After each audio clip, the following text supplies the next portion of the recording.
आइए देखते हैं क्वेश्चन नंबर 18 क्या बोला है, लेम्डा के किस मान के लिए, लेम्डा के किस मान के लिए हमको ये वाला फंक्शन दे दिया एफ एक्स, ओके, के द्वारा परिभाषित x इक्वल टू 0, 0 पर हम लोग देखेंगे कि कंटिन्यूअस है कि नहीं है, उसके बाद 1 पर देखेंगे कंटिन्यूअस है कि नहीं है। कंफर्म है, ये हमको करना है, लेम्डा के किस मान में, मतलब लेम्डा का मान निकालना है। कंफर्म है ना, ले हो गया आपका lambda into x square minus 2x अब 4x प्लस 1, ये हमको ज्ञात करना है। कंफर्म है, दो मान दे दिया है, क्या मान दे, पहला मान दिया x इक्वल टू 0, तो आप लिख देंगे एट x इक्वल टू 0 पे।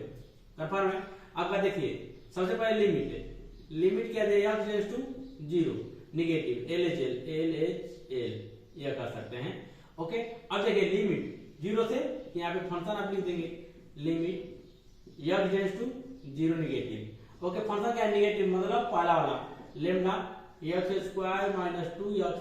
कंफर्म है, अब मान रखिए, तो मान रखेंगे तो लेम्डा 0 का स्क्वायर माइनस 2 गुने 0 इक्वल टू टोटल 0 आ जाएगा। कंफर्म है, अब देखिए RHL में limit x tends to 0 positive.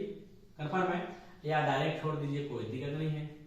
आपका function x limit x tends to 0, function आपका क्या हो जाएगा, देखिए ध्यान से, ये वाला आ जाएगा, तो ये वाला होगा तो आपका हो जाएगा x 0 से बड़ा होना चाहिए, तो 4x प्लस 1 यही है 0 से बड़ा, मान रखिए 4 गुने 0 प्लस 1 इक्वल टू 1। अब यहाँ पे फंक्शन 0 f0 का मान क्या है, देखिए इक्वल के बराबर होना चाहिए, तो lambda x square plus minus 2x, okay. Lambda यहाँ पे 0 का स्क्वायर माइनस 2 गुने 0 इक्वल टू 0। देखिए ध्यान से, ये तीनों अलग अलग है, नॉट इक्वल टू आप लिख देंगे LHL इक्वल है RHL, नॉट इक्वल है RHL इक्वल है F0, आप लिख देंगे hence fx is a discontinuous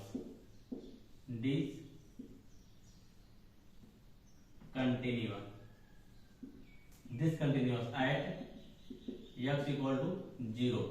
इसका मतलब क्या हुआ कि x का कोई भी मान लेम्डा के लिए कोई भी मान पॉसिबल नहीं है। कंफर्म है, या x equal to 0 at not equal to मतलब डिसकंटिन्यूअस, किस पे, 0 पे, मतलब 0 पे लेम्डा का कोई भी मान नहीं है। कंफर्म है, अब आते हैं दूसरा पे, यहाँ पे लिख देंगे एट x इक्वल टू, यहाँ पे लिख देंगे एट x इक्वल टू 1। अब देखिए एट x इक्वल टू 1, इसमें x नहीं है, लेकिन एक चीज दिया है ना 0 से बड़ा, तो 0 से बड़ा, एक तो 0 से बड़ा ही होता है, एक 0 से बड़ा होता है, तो इसका मतलब दोनों सभी कंडीशन में यहाँ पे लिख देंगे आपका जो भी है, यहाँ पे f(x) इक्वल टू फंक्शन आपका क्या दिया है 4x प्लस 1 फंक्शन दे दिया है, इसके बाद लिमिट लेंगे, तो लिमिट यहाँ डायरेक्ट इसे रख सकते हो ना, यहाँ पे 1 इक्वल टू 4x प्लस 1 गुने 1 प्लस 1 यह कर सकते हो। तो देखिए यह पोलिनोमियल फंक्शन हो गया। कंफर्म है, यह पोलिनोमियल फंक्शन हो गया। जब पोलिनोमियल फंक्शन ऑलरेडी कंटिन्यूअस होता है तो लिख देंगे hence fx is a polynomial function and polynomial function, इसलिए यह ऑलरेडी कंटिन्यूअस होगा।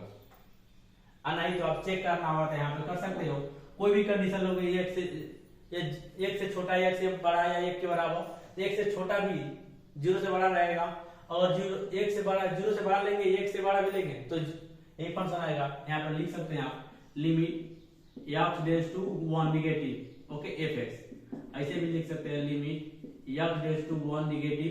देखिए 0 से छोटा होना चाहिए, सॉरी 1 से छोटा होना चाहिए, लेकिन 0 से बड़ा ही होगा, 1 से छोटा होगा तो कंफर्म है, तो क्या लिख सकते हैं आप 4x प्लस 1, ओके।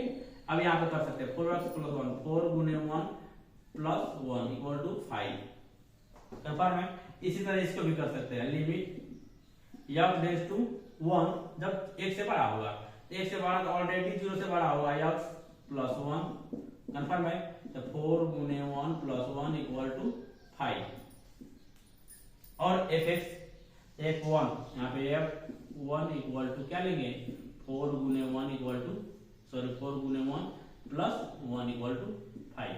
देखिए तीनों बराबर आ गया, ऑलरेडी कंटिन्यूअस हो गया, या डायरेक्ट आप बोल सकते हो polynomial function is continuous function, right. अब मिलेंगे अगले क्लास में।